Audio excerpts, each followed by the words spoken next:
Good afternoon, class. Today I am deliberate second lecture on chemical reaction and equations of class 10th. Previously I discussed about chemical reaction. Now I want to discuss chemical equation. What is chemical equation? Simply a chemical reaction is simply a chemical equation. तो उसके कुछ term and conditions होना चाहिए कि वो chemical equation ही होगा कब when a chemical reaction can be represented by chemical equation. A chemical reaction can be represented by chemical equation. It involves usage of symbol of elements or chemical formula of reactant and product with mention of physical state. Means क्या बोल रहा है कि आपका जैसे A plus B gives X, हाँ, तो ये एक केमिकल रिएक्शन भी है. ये केमिकल इक्वेशन कब होगा जब क्या कहना है इसका कि it involves uses symbol. Means A का सिंबल क्या है, जैसे मैंने यहाँ पे AG ले लिया, ठीक है, सिल्वर, और बी के जगह Cl ले लिया, ठीक है, तो इनका केमिकल सिंबल ले लिया, ओके, रिएक्टेंट में. और प्रोडक्ट में भी इसका सिंबल इससे क्या बना है, जैसे AgCl बना है, ठीक है. तो इस पूरे चीज को मिला के बोलेंगे केमिकल इक्वेशन. अभी भी कुछ चीजें बाकी है कि ये किस स्टेट में है. Ag जैसे किस स्टेट में है, सॉलिड में है, लिक्विड में है, गैस में है, एक्वस है. तो जैसे ये सॉलिड है तो सॉलिड, ये Cl गैस में है तो गैस में, और इससे जो बना है समझ लो ये भी सॉलिड तो ये सॉलिड. तो अब इस तरह का जो भी रिएक्शन है बैलेंस्ड रूप में, इसको बोलेंगे केमिकल इक्वेशन. एक चीज और है कि किसके प्रेजेंस में ये रिएक्शन हुआ है. तो समझ लो इसके प्रेजेंस क्या था, लाइट था, लाइट के प्रेजेंस में. तो ये होता है केमिकल इक्वेशन. अच्छा, कुछ चीजें और भी बाकी है. Also the necessary conditions as temperature. देखो टेम्परेचर जरूरी है इस रिएक्शन को होने के लिए, प्रेशर, हाँ, कोई कैटलिस्ट जरूरी है. Should be written on arrow between reactant and product. तो रिएक्टेंट और प्रोडक्ट के बीच में जो एरो है उसके ऊपर इन सबको लिखना भी है. जैसे प्रेशर जरूरी है तो प्रेशर लिखना है, कैटलिस्ट जरूरी है तो कैटलिस्ट ना. तो अब इस होल जो रिएक्शन है उसको बोल सकते हैं केमिकल इक्वेशन. जैसे मैं पिछले क्लास में भी बताया था, MgSO4 का एग्जांपल लिया था. यहाँ पे जैसे मैं एक केमिकल इक्वेशन का एग्जांपल लिख रहा हूँ कि FeSO4 2FeSO4 है. ये हीट के प्रेजेंस में, हीट था, हीट के प्रेजेंस में, तो एरो के ऊपर क्या लिख दिया, हीट. ये तो आपको पता है कि ये क्या है, रिएक्टेंट. और अब हीट दिए तो ये टूट गया ना, टूट गया किसमें, Fe2O3 में, सॉलिड स्टेट में. ये सॉलिड था, सॉलिड से सॉलिड बना ये Fe2O3 मतलब फेरिक ऑक्साइड. ये फेरस सल्फेट था, इससे क्या बना है, हीट के प्रेजेंस में फेरिक ऑक्साइड बना, और SO2 गैस और SO3 गैस बना है, ठीक है. तो इनका स्टेट भी लिखना जरूरी है. देखो state, solid state, gases state, तब, और प्रेजेंस किसका था, प्रेजेंस भी लिखना जरूरी. तो वो क्या होगा, केमिकल इक्वेशन. और एक चीज और कि ये इक्वेशन बैलेंस्ड भी होना चाहिए. Means number of atoms here product side equal to number of elements और atoms in reactant side, both are equal. अच्छा, एक चीज और मैं बताया था कि जब केमिकल रिएक्शन होता है तो उसमें क्या क्या चीजें चेंज हो जाती है. जैसे स्टेट चेंज हो जाएगा, फिजिकल स्टेट चेंज हो जाएगा, और उनका कलर भी चेंज हो जाएगा. देखो कलर ग्रीन कलर था FeSO4 का, लेकिन यहाँ पे क्या हो गया, रेड ब्राउन कलर, ओके. अब देखो ये चीज पढ़ लिए, केमिकल इक्वेशन पढ़ लिए, तो अब केमिकल इक्वेशन को ही हमें बैलेंस करने के लिए आता है. अब देखो ये हर साल आता है 10th के पेपर में. अगर आप देखेंगे तो ये हर साल आपको 3 मार्क्स का क्वेश्चन जरूर मिलता है. इस चैप्टर से 3 मार्क्स का क्वेश्चन ऑलरेडी आता ही आता है, ठीक है. तो देखो देखते हैं बैलेंसिंग ऑफ केमिकल इक्वेशन. अच्छा, इसकी जरूरत क्यों है ना. अच्छा, जरूरत क्यों पड़ा, है ना, क्या जरूरी है. देखो सबसे पहले कुछ फिजिक्स इसमें है कि law of conservation of mass ना. आप लोग को पता है कि law of conservation of mass क्या है भाई. ना तो किसी चीज को बनाया जा सकता है, ना तो किसी चीज को बिगाड़ा जा सकता है, ये भी होता है. Means matter neither be created nor be destroyed in a chemical reaction. अगर कोई केमिकल रिएक्शन है जैसे FeSO4 था, ये क्या खत्म हो गया क्या? ना तो इसको बना सकते हैं ना तो इसको खत्म कर सकते हैं।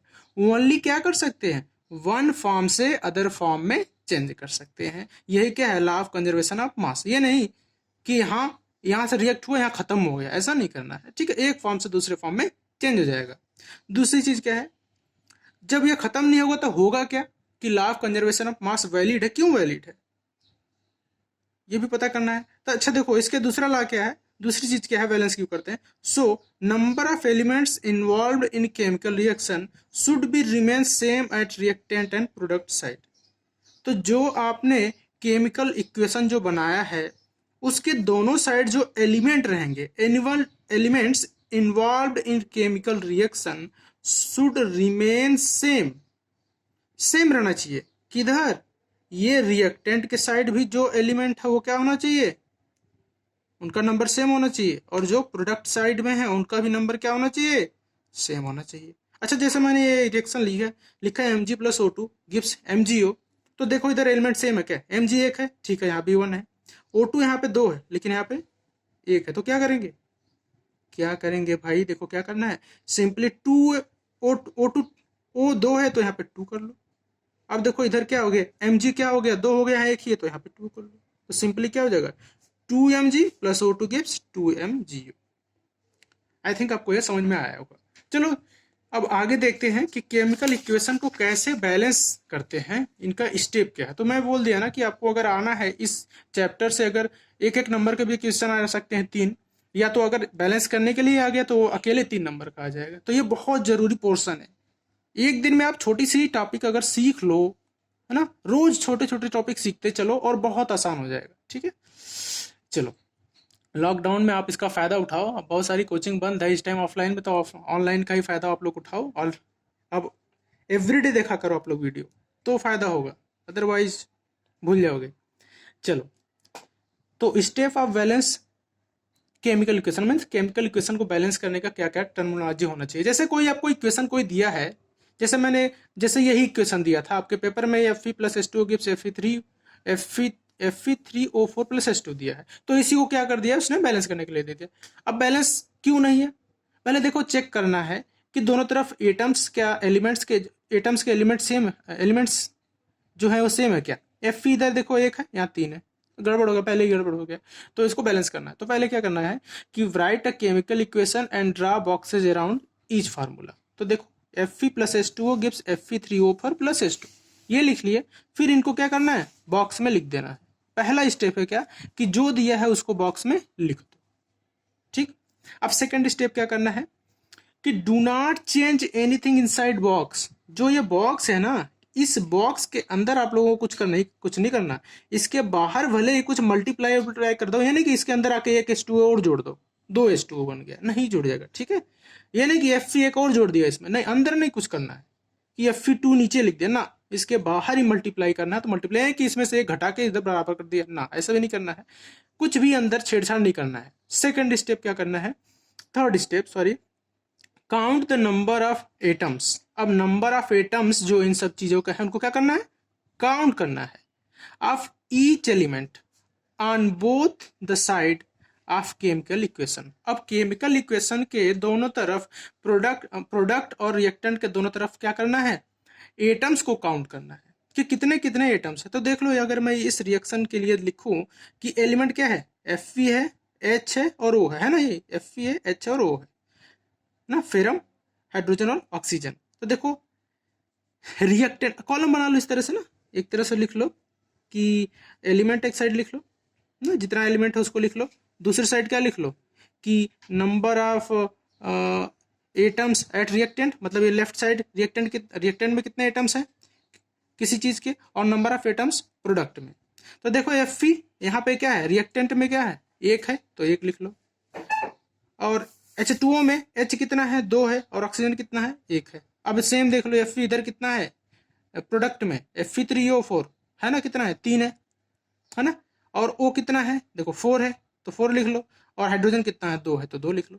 देख लो इधर क्या बैलेंस है, नहीं बैलेंस है, यहाँ पे Fe 1 है, यहाँ 3 है, यहाँ पे 2 हाइड्रोजन तो बैलेंस है, लेकिन ऑक्सीजन और Fe नहीं बैलेंस। तो उसको आप क्या करेंगे, देखो अब चौथा स्टेप क्या है, अब देखो एक एक एटम को लेंगे और उसको बैलेंस करेंगे, ठीक है। सिंपली क्या करना है, equalize the number of atoms of element which has maximum number by putting front of it. देखो क्या है, जो मैक्सिमम नंबर है उसके बराबर करना है जो लेस नंबर वाला है। ये नहीं कि यहाँ पे ऑक्सीजन कितना है, एक है तो इसमें से 3 घटा के इसको कर दिए 1/4 से मल्टीप्लाई कर दिए, ऑक्सीजन 1 हो गया, ऐसा नहीं करना है, ठीक है। क्या करना है, ऑक्सीजन इधर 4 है तो मैक्सिमम नंबर करना है, तो इसको भी क्या कर दिया 4 से मल्टीप्लाई कर दिया, तो देखो ऑक्सीजन भी इधर 4 हो गया, इधर भी ऑक्सीजन 4 हो गया, ठीक है। चलो अब नेक्स्ट स्टेप देखते हैं। स्टेप नंबर 5 क्या करना है, नाउ इक्वलाइज अनदर एटम। अब ऑक्सीजन ले लिए of elements by adding coefficient in front of it. Adding coefficient मतलब मल्टीप्लाई करना, ऐसे नंबर से मल्टीप्लाई करो कि दूसरा वाला एटम भी हो जाए इक्वलाइज। तो देखो इधर Fe कितना है 3 है, इधर एक ही था तो इधर क्या कर दिया मैंने 3 से मल्टीप्लाई कर दिया, तो क्या हो गया 3Fe plus 4H2O gives Fe3O4 plus H2। देखो अभी भी क्या सब हो गया बैलेंस, नहीं Fe देखो 3 बैलेंस हो गया, ऑक्सीजन 4 था 4 हो गया ना, देखो ऑक्सीजन 4 इधर और इधर 4, H2 देखो 4H2 है मतलब 4 इंटू 2, अरे 4 इंटू 2 8 हो गया, लेकिन यहाँ पे 2 ही है, तो अभी भी हमें क्या करना है, हाइड्रोजन को बैलेंस करना है। तो क्या करेंगे, now for another atom H2 इधर 2 है इधर 8 है, तो क्या कर देंगे इधर 4 से मल्टीप्लाई कर देंगे, सिंपल है। क्या करेंगे 4 से इधर मल्टीप्लाई कर देंगे, देखो भाई 8 किधर 8 इधर है ना, रिएक्टेंट साइड हाइड्रोजन है तो 8 इसको भी बनाना है, तो 4H2 कर दिए, देखो ये भी बैलेंस ये भी बैलेंस। देखो अब 3Fe 4H2 4O काम हो गया, मतलब ये अब क्या हो गया, अब ये बैलेंस हो गया, लेकिन अभी भी पूरी तरह से सही नहीं है। ये क्या करना है अभी सबसे बड़ी बात लिखना है। अभी भी आप अगर यहाँ तक कर लिए तो आपको 2 ही नंबर मिलेगा या तो 1 नंबर ही मिले। सबसे बड़ी चीज अभी क्या करना है, right the physical states of each side, मतलब फिजिकल स्टेट उनका क्या क्या है ये भी लिखना जरूरी है। अच्छा देखो तो फिजिकल स्टेट में क्या क्या होता है, फिजिकल स्टेट्स क्या क्या हो सकता है, आप लोग 11th में पढ़ोगे फिजिकल स्टेट्स क्या क्या होता है, 12th में और अच्छे से पढ़ोगे। तो फिजिकल स्टेट में पहला क्या है, सॉलिड स्टेट, कोई भी चीज़ क्या हो सकती है सॉलिड स्टेट में हो सकती है, तो उसको रिप्रेजेंट करते हैं एस से, या सॉलिड नहीं होगा तो लिक्विड स्टेट में होगा, लिक्विड स्टेट में होगा तो उसको रिप्रेजेंट करते किससे हैं एल से, ठीक है। लिक्विड में नहीं होगा तो गैसियस होगा, गैसियस स्टेट, गैसियस स्टेट को रिप्रेजेंट करेंगे स्मॉल जी से।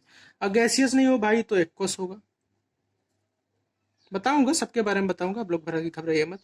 एक्वस स्टेट इसको रिप्रेजेंट करेंगे ए और क्यू से, ठीक है। तो चलो देखो अब लिखो Fe है तो सॉलिड स्टेट में, ठीक है। 4H2O देखो ये गैसियस फॉर्म में है यहाँ पे ना, ये गैसियस फॉर्म में है। अब गैसियस मतलब क्या, क्या H2O गैसियस फॉर्म में नहीं हो सकता है, स्टीम हो सकता है भाई, ठीक है, स्टीम हो सकता है, गैसियस फॉर्म में है। Fe3O4 जो बना है फेरिक ऑक्साइड जो बना है वो किस फॉर्म में है, ये है हाँ सॉलिड फॉर्म में, और H2 तो गैस है तो ये गैसेस फॉर्म में, ठीक है। तो ये सब चीज़ें यहाँ पर लिखना बहुत जरूरी है, ठीक है। तो एक चीज और है, अब इसका 6वां स्टेप और बाकी है, देखो और 7वां स्टेप बहुत जरूरी है, कंपलसरी है, इसको लिखना बहुत जरूरी है कि राइट नेसेसरी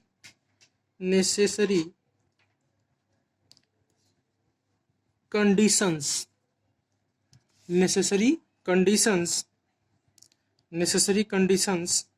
ठीक है, necessary conditions of temperature, pressure और कैटलिस्ट ऑन एरो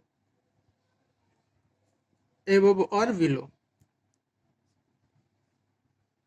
देखो जैसे यही क्वेश्चन था, अगर यहाँ पे मुझे किसी जैसे निकिल कैटलिस्ट की जरूरत थी तो निकिल यहाँ पे लिख देंगे, या हमें टेम्परेचर सनलाइट चाहिए तो सनलाइट लिख देते हैं उसके ऊपर। तो ये सब चीज़ें क्या है, इन सब चीज़ों के ऊपर कैटलिस्ट है कि क्या है, क्या जरूरी है, क्या रिक्वायरमेंट है इसकी इस रिएक्शन को होने के लिए, तो वो भी लिखना जरूरी है, तब उसको क्या माना जाएगा बैलेंस केमिकल इक्वेशन। ठीक है, तो चलो आगे हम पढ़ेंगे टाइप्स ऑफ केमिकल इक्वेशन या केमिकल रिएक्शन, वो नेक्स्ट क्लास में। Thank you.